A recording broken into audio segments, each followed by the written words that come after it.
Hi, it's Ovesen.net again. Today I have a Commodore 64, which I'm gonna take a look at.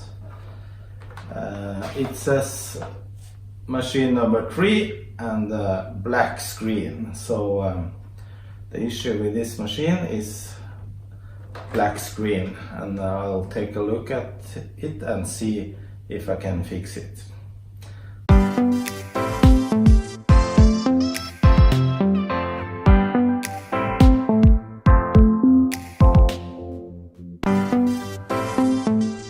I bought this Commodore 64 a couple of months ago, and it was listed as working, but I guess the seller only tested that the power light came on.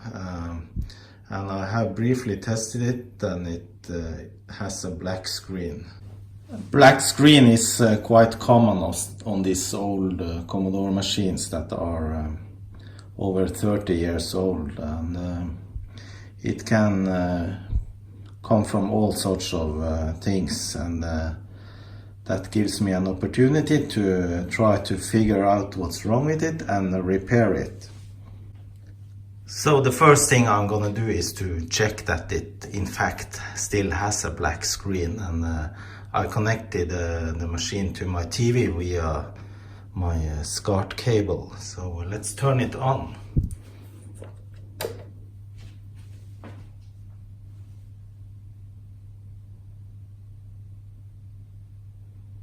Yeah, seems to be a black screen, so as expected.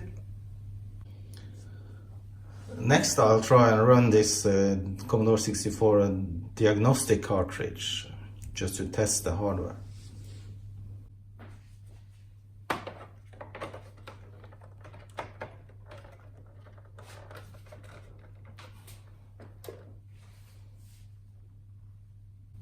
So that did not make any difference. I also got this dead test cartridge for the Commodore 64. So let me try this one.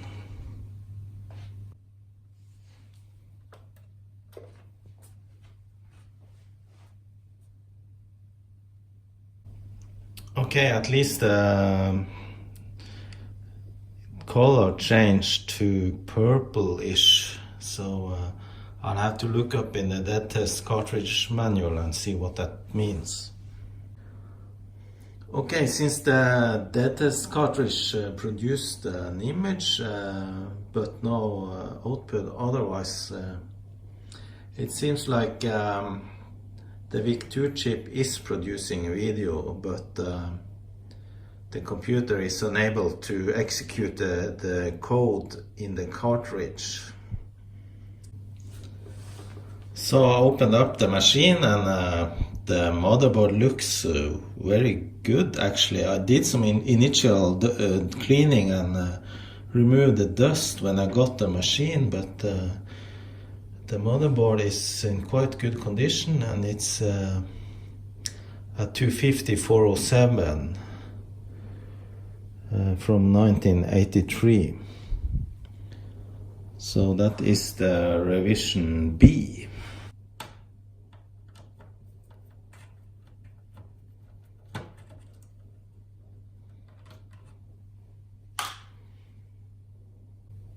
I removed the board from the machine, and I'm going to inspect it and to see if I can see anything obvious, and then I'm gonna measure the voltages across the board to find if there is something obviously wrong with the voltages. Okay, I turned on the power, and I can measure the voltages. There are different places you can measure, but I know this one here should have 5 volts, which in fact it has from the cassette port. And also you can measure the voltage regulators. So here's 5 volt, and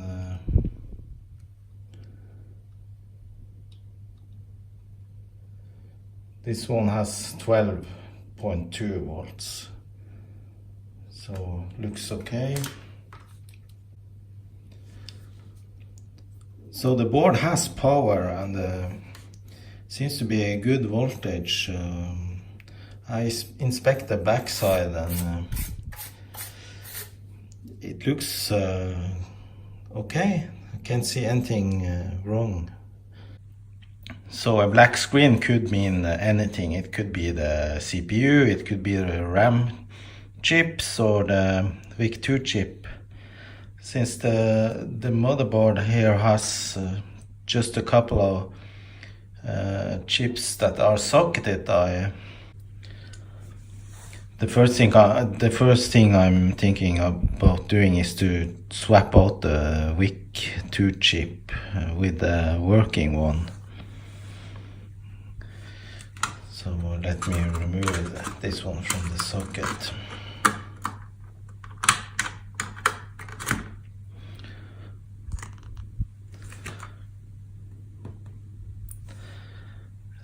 This one is from another Commodore 64 which is working, and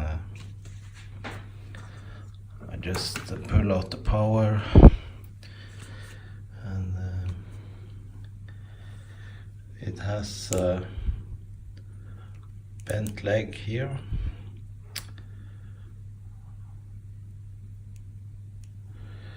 Okay.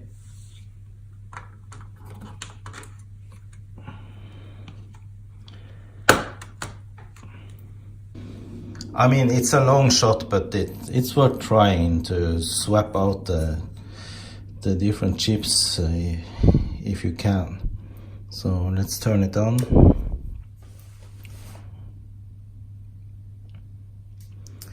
Now it's still black screen, so it's not the VIC chip. So this is the working Commodore 64, and I put the VIC chip which are removed from the other machine into this one just to test. I use this as my test machine. Yeah, and that worked in fact, so the VIC chip is just fine. The other chip that is socketed is the SID chip, the 6581, and the machine should work without it, so I think I'll just remove it just to test without the SID chip.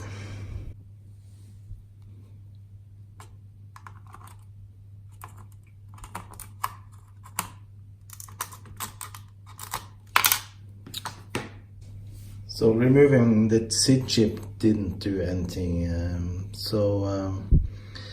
I'm thinking about the CPU, the 6510, and I have a suspicion that it is gone, so I think the next thing I'll do is to remove it and then put the socket there and test with the CPU from the other machine. Okay, time for some desoldering, and I pull out my desoldering gun and machine here.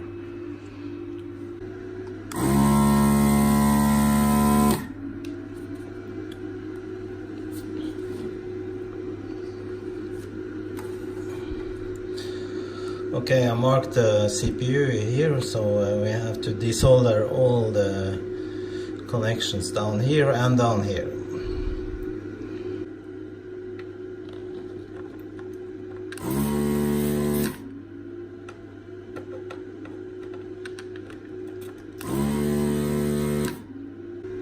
So I removed all the solder from the chip, and I had to do a couple of rounds because I didn't get everything off. I also had to reflow a couple of the pins just to make it easier to remove the solder. So I think it's loose now.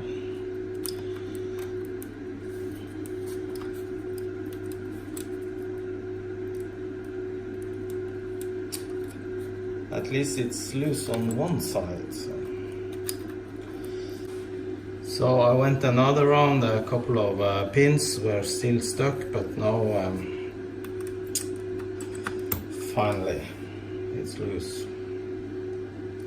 So now I'll clean up here and I'll put the socket here. So this is my test machine which is working, and now I'm gonna try the CPU which I removed in this one because this has a socket.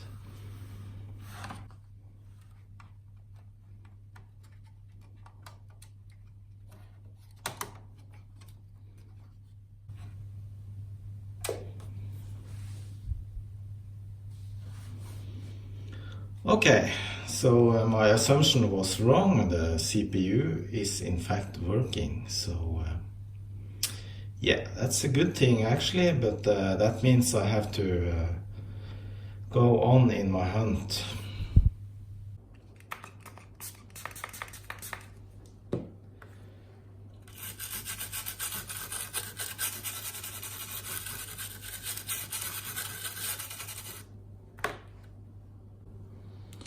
Okay, then I put the socket in place here, and be careful that the notch on the socket should match the notch on the circuit board.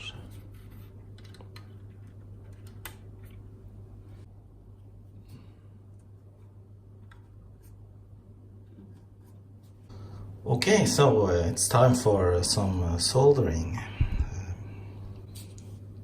First I add some flux to the pins so the solder will flow easily.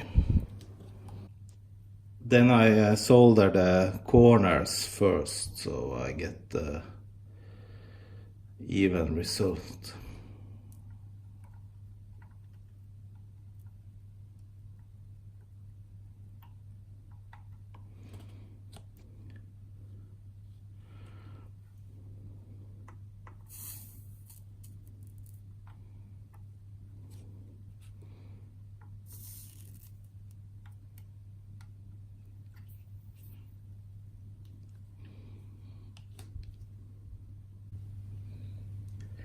So I soldered the socket in place, and I think it was quite a good job, I hope. Okay, the socket is on, and I can put the CPU back in its place.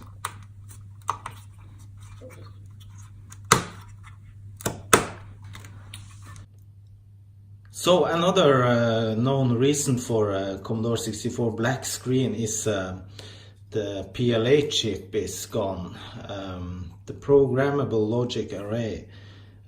This is a chip that is known to be failing after some years, so I thought I'll swap it out.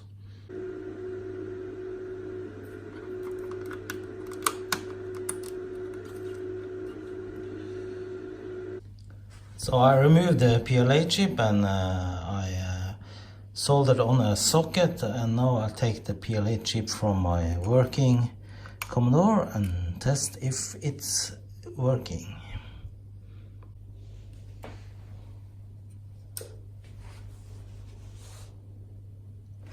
Alright, yeah.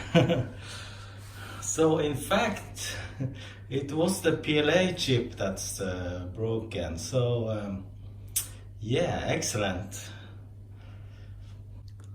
I got a spare PLA chip, which is the 1961-1401 chip. So let me put that to the socket.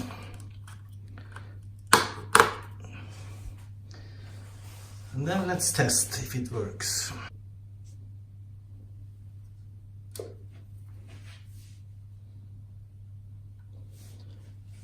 Yeah, the PLA chip worked just fine, it seems, so I think this is a success. I repaired the Commodore 64.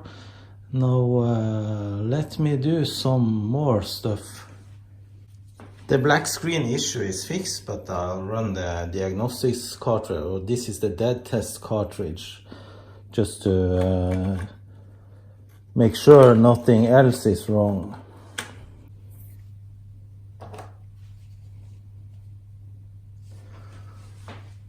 So now the dead test cartridge is running the different tests, and it should indicate if some chip is not functioning. It was a very light picture. Okay, it says color RAM bad. So let me try the diagnostic cartridge.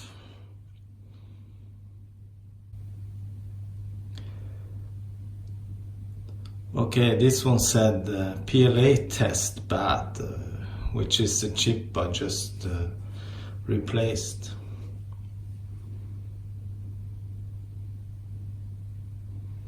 And also has some of the other chips bad as well,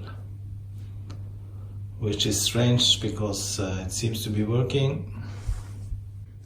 I tested the other PLA chip with the diagnostic cartridge, and I got the same error. So I don't know, maybe it's something with the test cartridge. I put in a visible solar system cartridge here, and it seems to be working just fine. So while I am fixing this Commodore, I thought I'll do a couple of other things as well, just to future-proof it.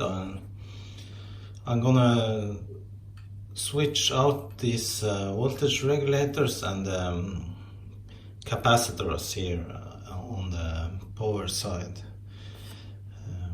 So just let me do that now.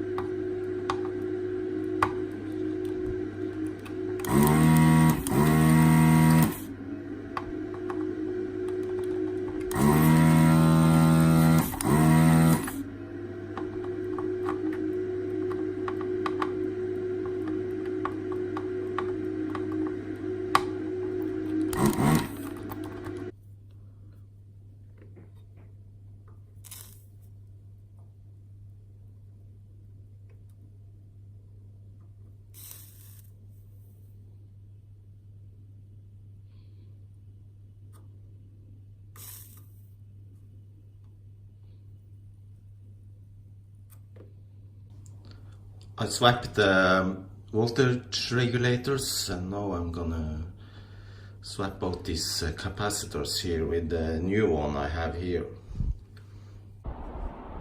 Nice winter weather today. Shouldn't be inside working on computers today. These caps are new. They have been cut to length before because I used them in another machine which is not working anymore.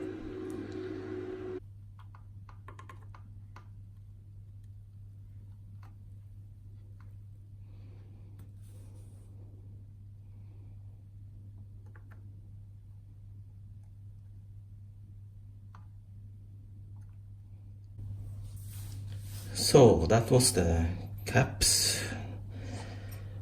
They all sit fine. One more thing I'm gonna do while I'm inside the machine, I'll put some heat sinks on some of the integrated circuits here. Just put a couple on the CPU and one on the PLA chip.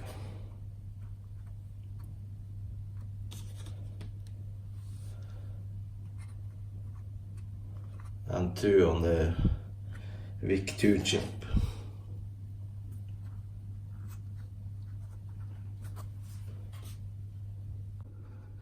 Now let me test if the machine is booting and everything is working. I didn't do anything completely wrong.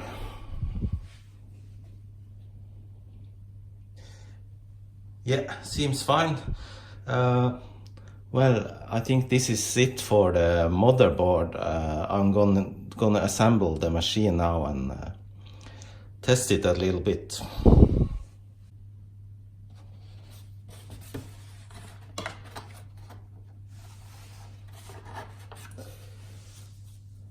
I just make a little label with a note on what I did and when I did it.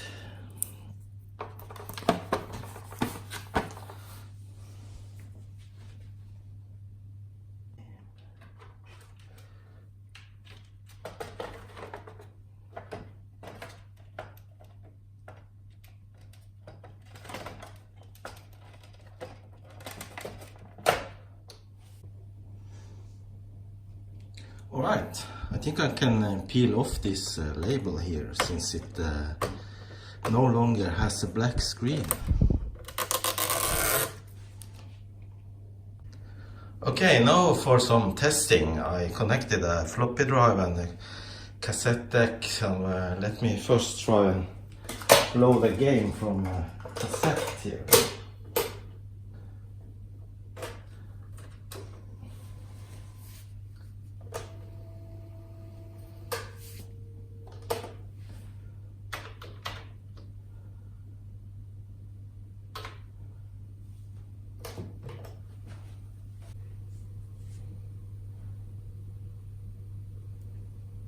Loading Fist. I guess this will take a few minutes at least. Alright, that didn't work. Okay, so loading Fist failed, probably because the tape is old and worn. I try and rewind and try the other side and see what's on that side. Okay, so I have trouble with loading from tape. This is the fourth cassette player I try and load. I tried loading several games, and I think this machine has an issue with loading from tape, because I switched the machine and tried to load from the same tapes, and it worked fine on the other working machine. So there's clearly something with loading from tape. I'll look into the tape issue later, but now I'm trying to load from disk, see if that works better. I have the Gauntlet game here.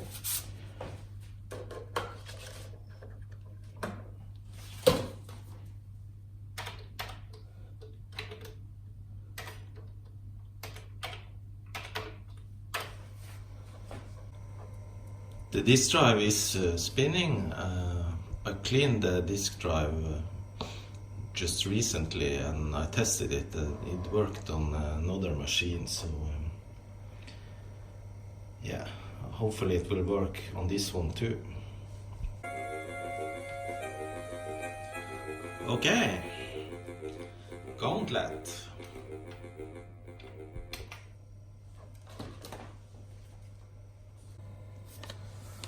I actually bought this game myself in January 87 for the cost of 225 Norwegian kroner, and that was quite a lot in 87.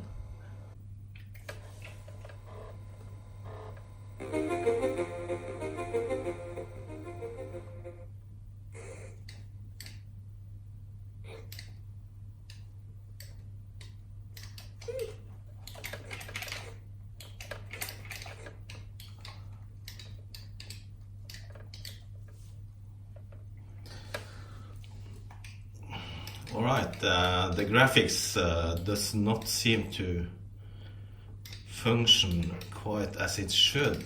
I mean, red and green stripes, I don't remember seeing that on the game. So I just started the Gauntlet game on the other machine, and this is how it should look. No vertical bars.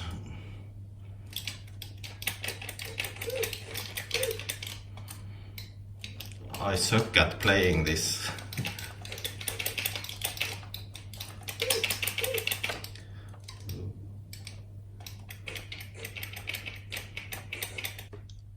So since there is some video issues, I thought maybe the VIC-2 chip is broken, but I swapped it out with another one, and it's the same issue, so I don't think it's the VIC-2 chip. I'm thinking maybe RAM, color RAM or something.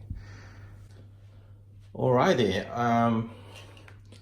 sorry I didn't film that, but I swapped out the color RAM chip, which is this one here, and I put it in a socket, and the machine starts up. So let me test if the Gauntlet game is any better now that I switched the color RAM.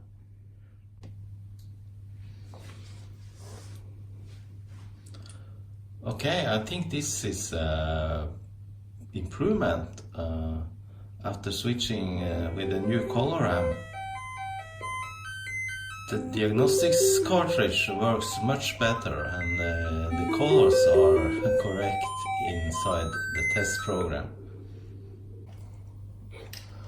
Okay, so the Gauntlet game seems to work as it should. The vertical color bars are gone, and the colors seem to be correct, so very pleased with that.